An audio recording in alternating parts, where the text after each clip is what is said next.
जी मैं इस वक्त मौजूद हूँ बैंकिंग कोर्ट के बिल्कुल साथ, जहाँ पर मशहूर ज़माना मोटरसाइकिल और साइकिल सोराब जिसका नाम लिया जाता है, बहुत बड़ी कंपनी है जो सालों से पाकिस्तान में चल रही है।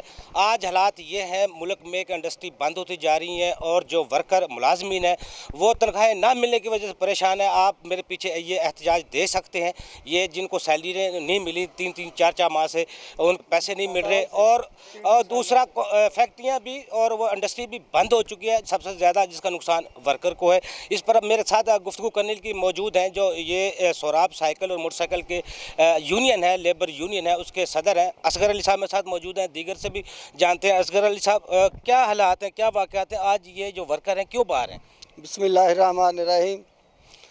दोस्तों, साडा सब तो वड्डी एशिया की फैक्ट्री सी। इन्होंने 228 शेयर होल्डर ने इन्हां सारी फैक्ट्री नूं आप लुट के इत्थों तक पहुँचाया।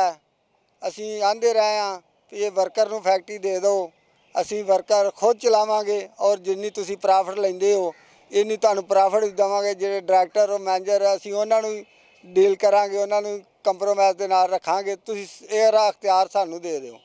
इस कंपनी ने जान बुझ के मालकां ने थल्ले लिया के वर्कर नूं आस्ता आस्ता घट करके 3 साल तो बंदे साडे डेंगी दे पिछले करोना के दौरान जो होया सी मामला, करोना आया सी, उस टाइम इन्हां गौरमेंट की वजह नाल नफरी घट करनी, लेबर घट करनी, हाफ करो जिथे जिथे आ गई, उस बुनियाद ते इन्हां साडा 150 बंदा ले ऑफ किया।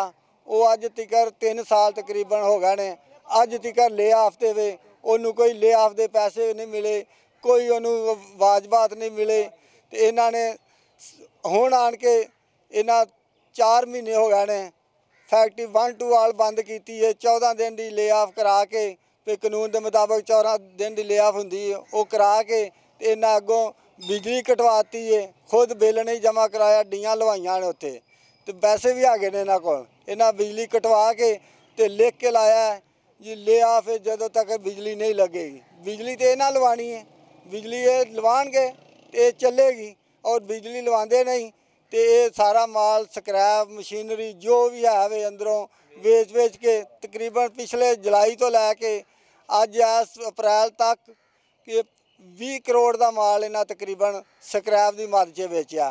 तो वर्करां नूं कोई तनख्वाह नहीं दी, पेंडिंग तनख्वाहां लोगों दियां 4-4 महीने हो गए ने। तो 3 साल तो बंदे जिहड़े 200 ले हफ्ते सी उन्हां नूं 1 साल की महीने की तनख्वाह नहीं मिली। तो इन्हां ने सारा कुछ अपने पेट च पाया तो लोगों का नुकसान कर रहे हैं। ये जान बुझ के कर रहे हैं, ना ये तो कोई महकमा एक्शन लैंदा है। कारपोरेटर सोसाइटी दे लिमिटेड फैक्ट्री कारपोरेटर सोसाइटी नूं भी असी 3-4 बार इस दौरान दरखास्तां दित्तियां ने, वो भी एहतजाज भी किया उत्थे जाके, वो अपने पैसे लैके वो भी चुप करके साडी दरखास्त सुन के रख के बह रहिंदे ने। जदों इन्हां नूं फोन करते हैं तो उन्होंने कुछ थोड़ा बहुता माल लाते हैं, वो चुप कर जाते हैं। इस वास्ते असी चाहते हाँ भी अज तनख्वाह लैण वास्ते आए साडे नाल फिर ये वादा कर देन पै पीर तिकर सानूं टाइम दवो, असी तुहाडे वाजबात दा कुछ सोचने हाँ, सानूं फिर भी नहीं उम्मीद। तो असी इस नीयत ते आए हाँ भी असी अपने बाल बच्चा लैके किसी दिन सारे बीवी बच्चे लिया के इन्हां दे सामने लिया के ते इत्थे भुखे लटका के दरख्तां दे नाल ते असी मरण की खुदकुशी कर लांगे जे इन्हां साडे वाजबात अदा ना की। अच्छा असगर साहब, जितने भी मामला आते हैं आपकी कोऑपरेटिव, जिस तरह आप बता रहे हैं ये फैक्ट्री है, इसमें पार्टनरशिप है सबकी, किसने एक्शन लेना है, कौन से महकमे ने आगे आना है? कारपोरेटर सोसाइटी ने एक्शन लेना। अगर फैक्ट्री इंतजामिया बंद कर दी फैक्ट्री तो कारपोरेटर सोसाइटी जी है सोसाइटी जी इनू खुद चला सकती, और कब्जा होंदा है, और शेयर है। हालांकि उन्हें अपने पैसे जोड़े सूद ते दिते होंदे सन, वो पैसे इन्हों कोलों उन्हें आस्ता आस्ता करके ले लैने। हुण ये चाहते हैं भी इन्हें पैसे साढ़े को ले लैने तो सानू फैक्ट्री फारग कर देन ते असी बेच लईए। उन्हां कोल कारपोरेटर सोसाइटी कोल पूरी एशिया च इहो ही वड्डी फैक्ट्री है। इन्हां नूं विखा विखू के वो इधर उधर फैक्ट्रियां ते कर्जे लैंदे देंदे ने, नाम बनाते विजिट कराते हैं। इस फैक्ट्री नूं इस वास्ते नहीं हुण छड्ड रहा भी वो साडा कारोबार ना ठप्प हो जाए, वरना उस सोसाइटी का कोई फायदा नहीं इस टाइम वर्कर नूं, जिन्हां नूं कोई शै नहीं मिलती, वो आप सारा कुछ लै रहे हैं। ਇਹ ਡਾਇਰੈਕਟਰ ਈਦ ਵਾਲੇ ਦਿਨ ਅਸੀਂ ਇੱਥੇ ਤਨਖਾਹ ਮੰਗਣ ਆਏ ਆ, ਸਾਨੂੰ ਈਦ ਤੇ ਤਨਖਾਹ ਨਹੀਂ ਇਹਨਾਂ ਦਿੱਤੀ। ਜਿੰਨੇ ਡਾਇਰੈਕਟਰ ਸਨ ਸਾਡੇ ਕੋਈ 22-23 ਡਾਇਰੈਕਟਰ ਨੇ ਇਹਨੂੰ ਚਲਾਉਣ ਵਾਲੇ, ਉਹਨਾਂ ਮਾਲਕ ਖੁਦ ਮਾਲਕ ਵੀ ਨੇ ਤੇ ਡਾਇਰੈਕਟਰ ਬਣੇ ਨੇ, ਕੋਈ ਚੇਅਰਮੈਨ, ਕੋਈ ਸੈਕਟਰੀ, ਕੋਈ ਫਰਾਂਸ, ਕੋਈ ਸਪਲਾਈ ਸਟੋਰ, ਕੋਈ ਕਿਸ ਤਰ੍ਹਾਂ। ਤੇ ਉਹ 20 ਬੰਦਿਆਂ ਨੇ ਸਾਡੇ ਸਾਹਮਣੇ ਤਨਖਾਹ ਲਈ ਹੈ। ਚੰਦ ਬੰਦਿਆਂ ਨੂੰ ਇਹਨਾਂ ਤਨਖਾਹ ਦਿੱਤੀ ਹੈ, ਉਹ ਵੀ ਸਿਕਿਉਰਿਟੀ ਗਾਰਡ ਦੀ ਮਦ 'ਚ, ਕੋਈ ਕਿਸੇ ਨੂੰ ਪੀਐਨ ਦੀ ਮਦ 'ਚ, ਤੇ ਦੂਸਰਿਆਂ ਨੂੰ ਕੋਈ ਤਨਖਾਹ ਨਹੀਂ ਦਿੱਤੀ। ਤੇ ਇਸ ਵਾਸਤੇ ਸਾਡੇ ਨਾਲ ਜ਼ੁਲਮ ਹੋ ਰਿਹਾ, ਇਹ ਜ਼ਿਆਦਤੀ ਹੋ ਰਹੀ ਹੈ। ਇਹ ਸਾਡੀ ਆਵਾਜ਼, ਸਾਡੀ ਇਨਸਾਫ ਹੋਣਾ ਚਾਹੀਦਾ। ਸਾਨੂੰ ਇਹ ਤਵੱਕੋ ਮਿਲਣੀ ਚਾਹੀਦੀ ਹੈ ਕਿ ਇਹ ਸਾਨੂੰ ਕਿਦੋਂ ਪੈਸੇ ਦੇਂਦੇ, ਸੋਸ਼ਲ ਸਿਕਿਉਰਿਟੀ ਦੇ ਪੈਸੇ ਨਹੀਂ ਇਹ ਦਿੰਦੇ, ਪੈਨਸ਼ਨ ਦੇ UBI ਦੇ ਪੈਸੇ ਨਹੀਂ ਦਿੰਦੇ, ਡੈਥ ਗ੍ਰਾਂਟ ਦੇ ਪੈਸੇ ਨਹੀਂ ਦਿੰਦੇ, ਵਰਕਰਾਂ ਦੇ ਬੱਚੇ ਜਿਹੜੇ ਨੇ ਉਹ ਸਕਾਲਰਸ਼ਿਪ ਦੇ ਵੀ ਨਹੀਂ ਦਿੰਦੇ, ਵਰਕਰਾਂ ਦੇ ਬੱਚੇ ਸਕੂਲਾਂ 'ਚੋਂ ਬਾਹਰ ਕੱਢੇ ਜਾ ਰਹੇ, ਮੈਰਿਜ ਗ੍ਰਾਂਟ ਸਾਨੂੰ ਨਹੀਂ ਮਿਲਦੀ, ਪੈਨਸ਼ਨ ਸਾਡੀ ਰੋਕੀ ਉਹਨਾਂ ਵੀ, ਉਹਨੇ ਕੰਟਰੀਬਿਊਸ਼ਨ ਤੁਹਾਡਾ ਨਹੀਂ ਜਮ੍ਹਾਂ। ਸਾਰੇ ਬੰਦਿਆਂ ਦੀ 30-30 40-40 ਸਾਲ ਸਰਵਿਸ ਹੈ, 35-35 50 ਸਾਲਾਂ ਤੋਂ ਸਾਰੇ ਬੰਦੇ ਦੀ ਸਰਵਿਸ ਜ਼ਿਆਦਾ, ਤੇ ਇਹਨਾਂ ਦੀ ਰਿਟਾਇਰਮੈਂਟ ਤੇ ਪੈਨਸ਼ਨ ਲੱਗਣੀ ਹੈ। ਤੇ ਇਸ ਵਾਸਤੇ ਇਹਨਾਂ ਦਾ ਫੰਡ ਉੱਥੇ ਜਮ੍ਹਾਂ ਨਹੀਂ ਕਰਾ ਰਿਹਾ, ਰੈਗੂਲਰ ਪਹਿਲੇ ਕਰਾਉਂਦੇ ਸਨ, ਹੁਣ 2-3 ਸਾਲ ਤੋਂ ਨਹੀਂ ਕਰਾ ਰਿਹਾ। ਕਿੰਨੇ ਕਰੋੜ ਰੁਪਈਆ ਮਹਿਕਮਿਆਂ ਦਾ ਵੀ ਇਹ ਜਿਹੜੇ ਨਹੀਂ ਦੇ ਰਿਹਾ। ਤੇ ਅਸੀਂ ਇਹ ਚਾਹੁੰਦੇ ਹਾਂ ਕਿ ਇਹ ਪਹਿਲਾਂ ਮਹਿਕਮਿਆਂ ਦੇ ਪੈਸੇ ਦੇਣ, ਸਾਡਾ ਦਵਾਈ ਇਲਾਜ ਮਾਰਚਾ ਹੁੰਦਾ ਰਹੇ, ਸਾਡੀ ਬੱਚੇ ਸਕੂਲਾਂ 'ਚ ਪੜ੍ਹਦੇ ਰਹਿਣ ਔਰ ਸਾਨੂੰ ਦਵਾਈ ਮਿਲੇ, ਸਕਾਲਰਸ਼ਿਪ, ਮੈਰਿਜ ਗ੍ਰਾਂਟ ਸਾਰਾ ਕੁਝ ਮਿਲਦਾ ਸੀ। ਇਸ ਬੁਨਿਆਦ ਤੇ ਸਾਨੂੰ ਮਿਲਦਾ ਸੀ, ਸਾਡੀ ਪੇਮੈਂਟ ਨਹੀਂ ਇਹ ਜਮ੍ਹਾਂ ਕਰਾਉਂਦੇ। ਤੇ ਅਸੀਂ ਸਾਡਾ ਇਤਜਾਜ ਹੈ हुकूमत अगे भी साडा इतजाज है, चीफ जस्टिस पाकिस्तान अगे भी इतजाज है भी सो मोटम लेना है तो साडे गरीबां वास्ते भी कोई आवाज़ उठा। जेडे कानून कोई कह देंदी हुकूमत जी असी 32,000 कर दी है, कल परसों हुकूमत कह रही सी 42,000 असी कर दी है। कोई तनख्वाह 20,000 तो भी लोगों की थले वे, 25,000 तो नहीं अमल दरामद करा सकती गौरमेंट, तो 32 तो 40 का किन्ने करवाना है। तो इस वास्ते कोई अमल दरामद नहीं कराते, सारी जुबानी गल्लां होंदियां ने। इन्हां दी हुण 25,000 रुपया तनख्वाह है, वेखो 40-40 साल साडी सर्विस है तो 25,000 तनख्वाह है, हर बंदे दी इन्नी सर्विस है। तो वो जेडे अच्छा दोस्तों असगर साहब ने बड़ा वाजिया करते सारी चीज़ों को। ये बताएं, ये आप कितने वर्कर हैं, कितने ख़ानदान इस फैक्ट्री से वाबस्ते हैं जो इस रोज़गार अपना चला रहे थे, और कितने माह से तनख्वाह में कितने वर्कर को नहीं मिली?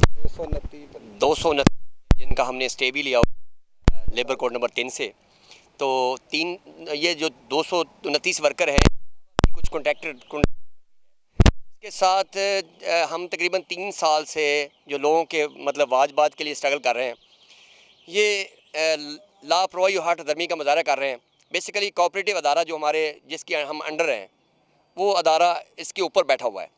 पंजाब गवर्नमेंट के पास एक ही मतलब अदारा है जो मल्टीनेशनल कंपनी के मुकाबले में है, और एशिया का बेहतरीन अदारा हमारा है, लेकिन उसको ख़राब करने में इन्होंने सरासर इन्होंने अपने अदारे लगा लिए हैं। 2-2, 3-3 अदारे हर बंदे ने, डायरेक्टर ने, चेयरमैन ने लगाया। शेख सलीमुल्लाह चेयरमैन हमारे, वो हर तरह से कोशिश कर रहे हैं दोनों हाथों से लूटना है इसको, वो लूट रहे हैं और वर्कर के वाजबात गसब करके लोगों के मसाइल बढ़ा रहे हैं और हमारी रोटी बच्चों की तंग कर रहे हैं।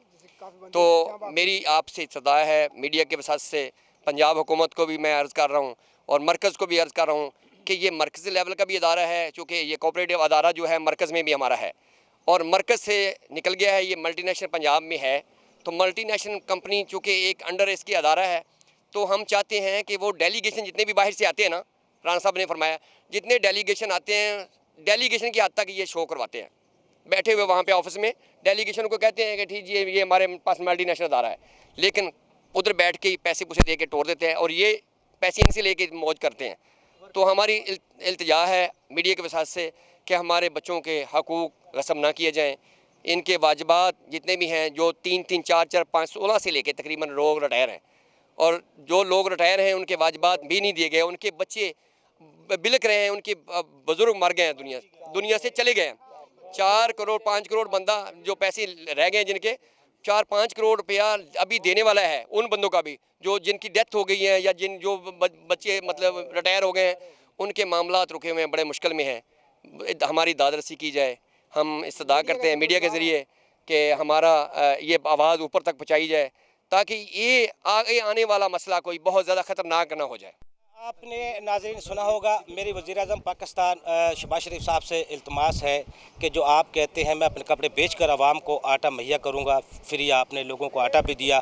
जो आप 25,000 का नारा लगा रहे हैं, जो हमने वेज को 25,000 कर दिया, आज आपने वर्कर की गुफ्तगू खुद सुन ली होगी, जिनकी तनख्वाह 20,000 से भी कम है, जिनको 40 साल काम करते हुए वो हो गए। डेथ जो ग्रांट है वो किसी को नहीं मिल रही, जो मैरिज ग्रांट है वो किसी को नहीं मिल रही। EYB जो आपने इदारा बनाया है, सोशल सिक्योरिटी के जो इदारे बनाए उनसे इनको वर्कर को कुछ बेनिफिट नहीं मिल रहे। ये वज़ीर-ए-आज़म पाकिस्तान को खुद देखना चाहिए, सो इस पर खसूसी एक्शन लेना चाहिए। यही वर्कर नहीं, ये सोराब मोटरसाइकिल साइकिल के वर्कर नहीं, पता नहीं कितनी कंपनियाँ बंद हो चुकी हैं, कितनी फैक्ट्रियाँ बंद हो चुकी हैं, कितने वर्कर जो हज़ारों नहीं लाखों की तादाद में सड़कों पर हैं, जो एहतजाज करने पर भी मजबूर हैं। कुछ तो ऐसे होंगे जो एहतजाज भी नहीं कर सकते। आज जो एहतजाज कर रहे हैं, खुदारा इनकी इस पर सो मोटो लिया जाए और देखा जाए। और खसूसी तौर पर जो कोऑपरेटिव हाउसिंग सोसाइटी फैक्ट्री हैं, जिनके ये कोऑपरेटिव जिनकी जिम्मेदारी में शामिल है, जो लाखों की मद में सैलरियाँ तनख्वाहें वसूल कर रहे हैं, उनके बच्चों की तरफ से देखें, इन घरों की तरफ से भी देखें। जी।